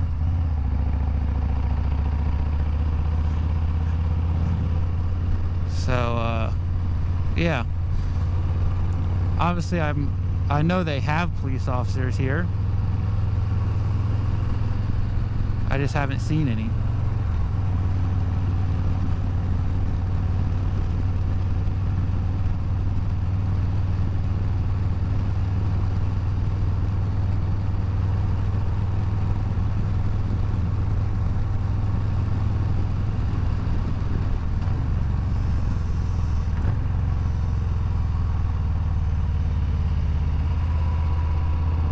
Look at that view.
That was a beautiful canyon run there. Just kind of shut up and focused. Still not my best riding, but it was fun nonetheless. But looks like we're headed through town and then onto a highway, so I will catch up with you guys in a little bit. Getting ready to cross into the state of Utah, another new state on my list. There it is. We are officially in Utah. And speed limits out here are pretty dang high. I don't think I've ever seen an 80-mile-an-hour speed limit in my life. We are burning through fuel though. Trying to do the speed limit, going a little faster than the speed limit, but we're burning through fuel. So my that 35 minutes, I don't know if you can see that on my phone or not, that's for the closest gas station. Because I-70 where I'm from has an exit about, I don't know, every mile or so where you can hop off and get fuel. And I-70 out here at the Colorado-Utah border, I've only seen one exit since I got on the highway about 30 or so minutes ago. Yeah, that sounds about right. About 30 minutes ago. And it had a sign that said no services. So we're gonna have to pull off and get some gas. So I thought we were gonna have enough to make it all the way to Moab, but running these speeds, like I said, we're just kind of eating through it, which isn't the end of the world. Probably good to let old girl stretch her legs and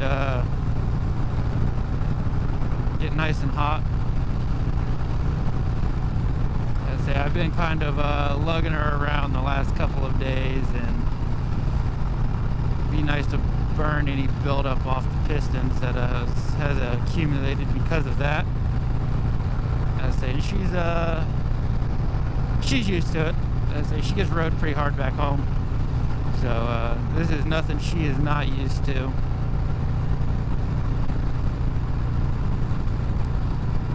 But yeah, so far the landscape hasn't changed too much.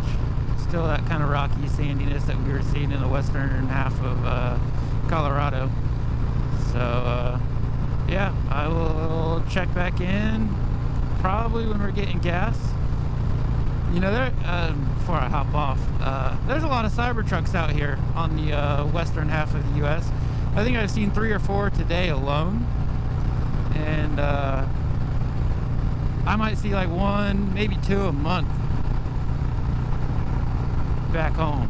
So yeah, here's another one of those exits. Westwater, no services. So yeah, I will check back in when we're getting gas, and we're just gonna keep eating these miles up. We got 10 minutes to go until we get to the gas station. 10 minutes, 11 miles. We got 17 miles of range left. So we're gonna see just how accurate this range meter is. I say we currently have no bars of fuel, and I have never ran this bike that low. Even when I've ran it low, I've ran it to like 20 miles of range, it still had 1 bar on the gauge. So we're gonna see just how accurate that 16 miles is.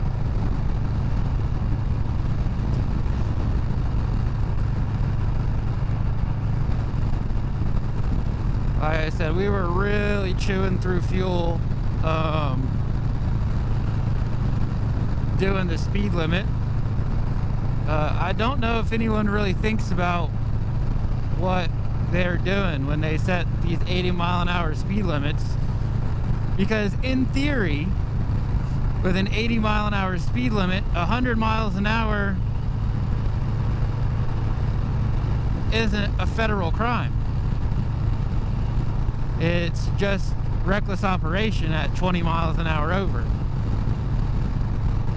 believe, at least in the state of Ohio, for it to be considered a federal offense, you have to be at 30 miles an hour over. So,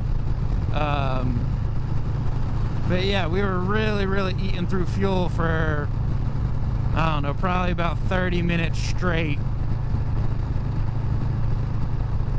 So, the roads out here are pretty smooth. And you can see there's some undulation in them, but I'm so glad I got my new rear suspension over the winter, because it's just been eating those bumps up.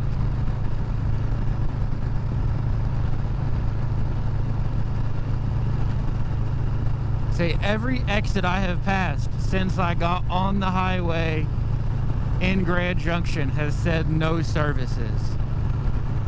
So I don't know what exactly is out here to require an exit other than some roads. Like I said, this is all federal land, federally owned land. So I'm assuming they do maintain it to some degree. But I can't imagine many people are taking those exits. Like I said, I haven't seen anything for probably the last 45 minutes. Not a house, not a business, not even a food truck parked on the side of the highway, no truck stops, nothing. So, I can't imagine why someone would want to get off the highway here.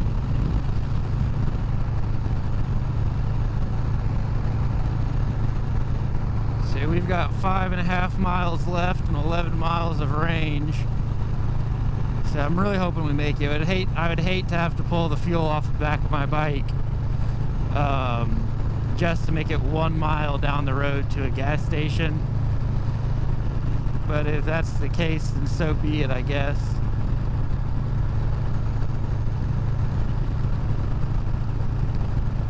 Look at those plateaus up there. They're just so... You can see the plateau up there, and then you can see the straight wall, and then you can see kind of like the slanted pile of rocks. That slanted pile of rocks is actually from the plateau chipping off over the years that it's been here. Which I just find stuff like that fascinating. You know, you learn about erosion and all this in, you know, elementary school. But it's like, it's not noticeable in the Appalachian Mountains because everything's so old and covered in grass and trees, you can't see it. But out here where there's genuinely almost no vegetation, like you can really see the effects of the erosion on the environment.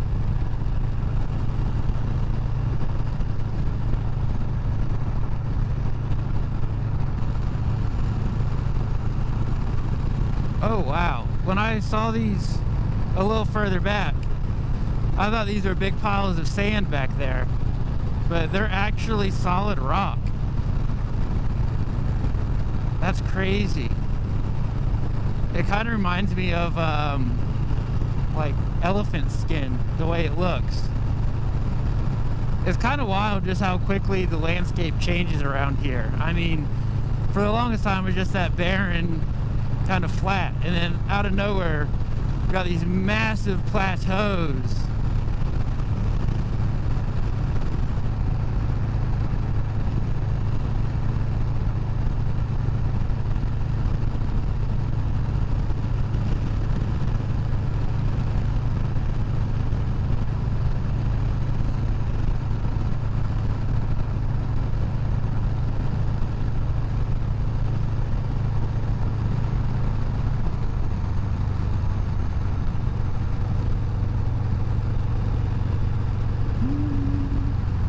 This exit kind of looks like it just drops you off a cliff. Whew. I knew gas was going to be expensive out here. I'm really curious to see how much gas the bike takes, because it's a 5-gallon tank. But I've never had it this low before.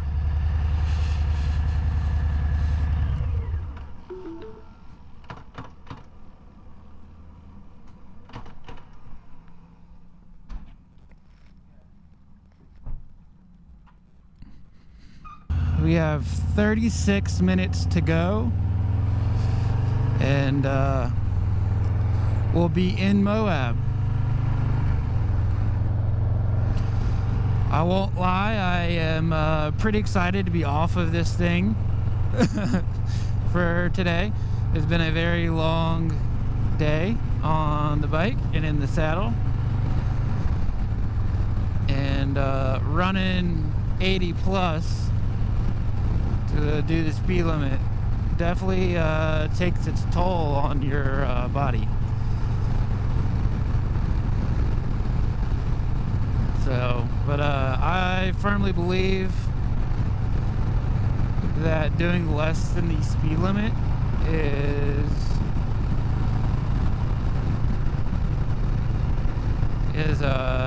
dangerous on a motorcycle, especially if, you know, speed limit's 80 and I'm doing 70 and everyone else is doing 85, 90. Like, I don't want to be in a situation where I'm a sitting duck in the way. So we're gonna go ahead and get to Moab and probably stop a couple places along the way and see what we can see. So we should be getting relatively close to some of the iconic structures of Moab. So yeah, I'm gonna keep on riding. This is the biggest dust devil that I've seen all day today. And you can see it just kind of, it's like a little mini tornado.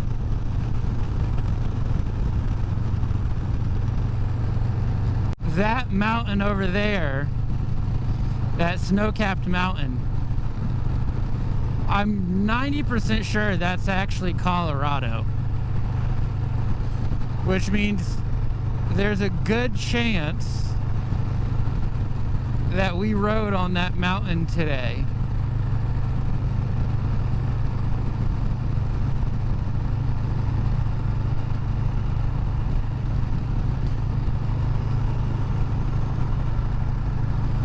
So everything out here is just so, it is so barren.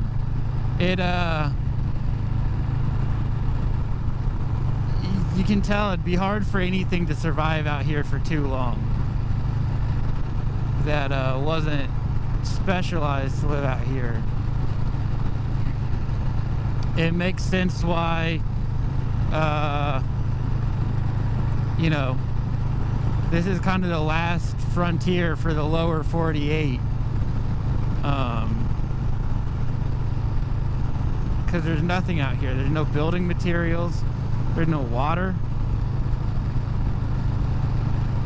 It's just rocks and dirt and a little bit of vegetation. It'd be almost impossible if you were one of the original settlers to come out here and build a house with what you had with you in your wagon and what you could find.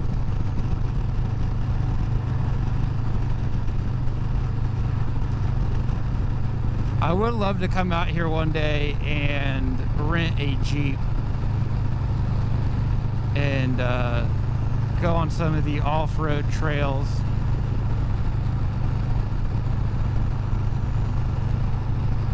Say, I'd love to take my own truck on some of the trails out here, but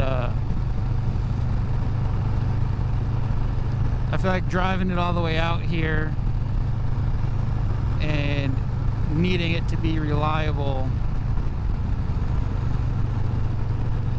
would take some of the fun out of it, because I'd drive it all the way out here and I wouldn't be able to really thrash on it on the trails,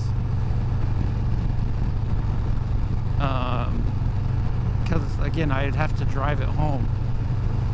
So I'd much rather just kind of fly out and rent something. I can see some very, very red rocks in the distance, kind of poking up over there. I say, I am extremely hungry though. All I've eaten today is breakfast. I know I said I was gonna stop and get eat some snacks, and I never stopped and ate some snacks. So I'm really bad about remembering to eat when I'm busy until I'm really hungry, and then I realize dang, I haven't eaten since I ate breakfast this morning at 6 a.m. and that was 11 hours ago. So, food is going to be one of our top priorities when we get in.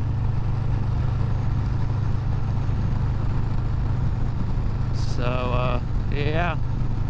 So we got about 25 minutes to go.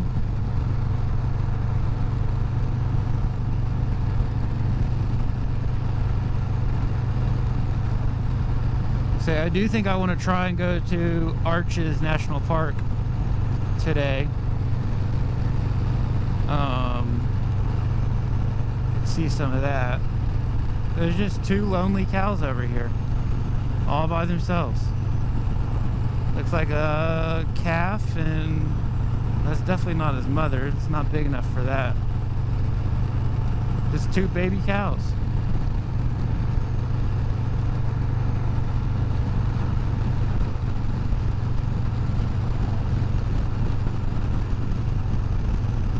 Wow. Say the landscape's really opening up. You got the contrast of the mountains over here, and I know that's not called a plateau, but at this current moment I can't remember the name for that. It's basically a plateau, but it's smaller, and because it's smaller it's got a different name, but I can't remember that name.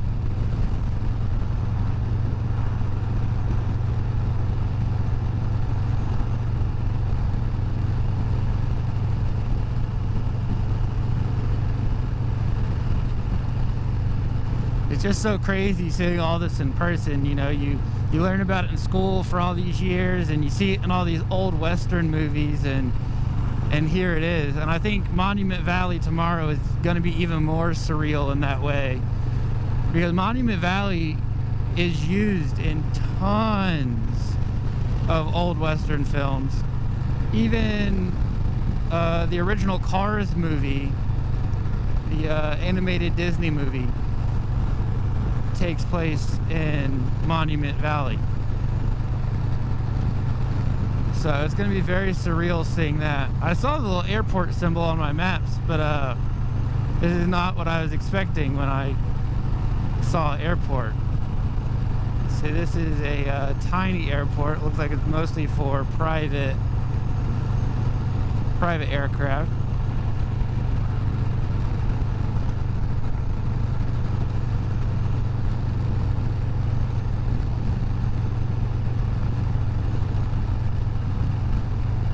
Wow. They just have, and I know they're just rocks, but they have such a presence just posted up there on top of the hill. They're, what's the word I'm looking for? They're very imposing. So there's some blue rocks over there, like blue-green rocks. And I'm wondering if those are like heavy in copper. So I don't know what else would oxidize and turn blue-green like that. I'm assuming it's copper. Like I said, I know the red is iron heavy, but I'm assuming that blue-green is copper.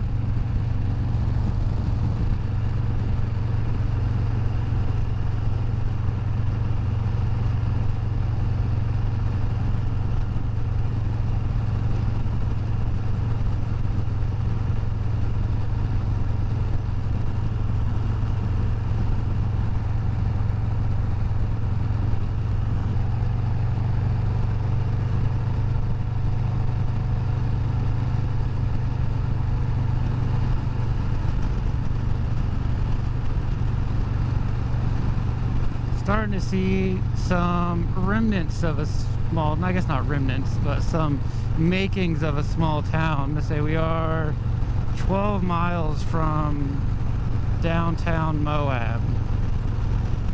And we're starting to see some small stores and stuff.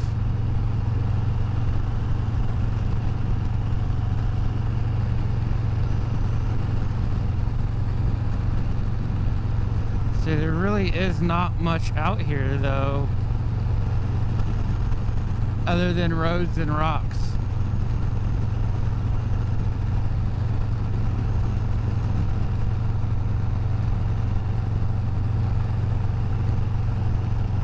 and a whole lot of RVs. I've seen nothing but RVs headed east today when I was headed in here. So you can see them all parked over there.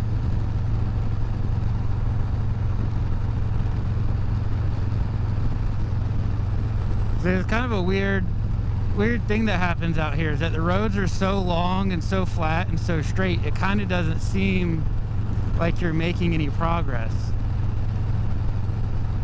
Because everything's so vast, there's really no sense of scale other than like the little markers on the side of the rocks. But if you look into the distance, those mountains have been in the same spot for the last 20 or 30 minutes. So as long as I've been on this road, they've been in the same spot. And again, that just goes to show like how far you can view. Those mountains are, again, probably 50 to 100 miles away from me, but it seems like if I tried hard enough, I could probably walk there. Like they might only be 5 miles away.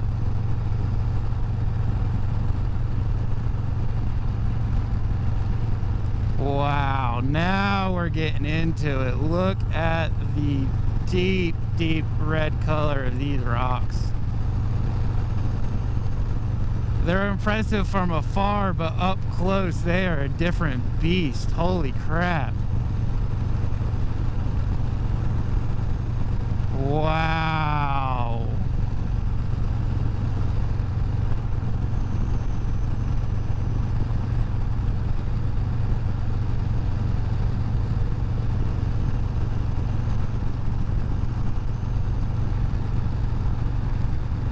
I feel like that's kind of been the theme for today is, it looks cool from afar, and then I get close and it's just like, oh my god, like look at that.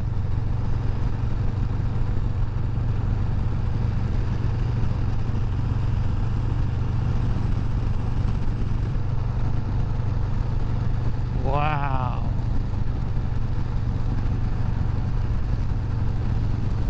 You can actually see where some of these big boulders have fallen out of the larger rock, rock formation. You can see where they would have sat before they fell.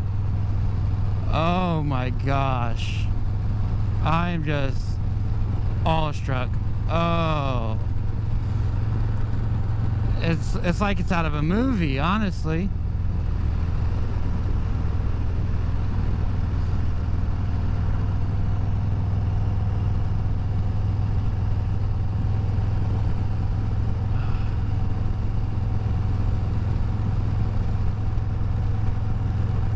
I don't have the words to properly articulate the feeling that coming in to this canyon like gives you. It's kind of like what I said earlier today, where it makes you feel small. It reminds you that you're human. It reminds you that you are nothing special.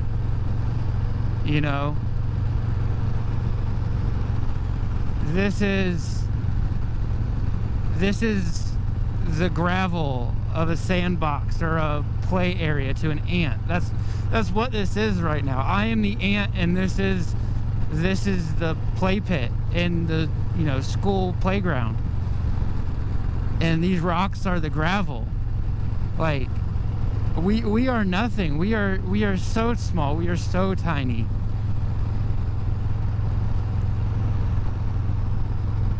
And it's so important to remember that from time to time.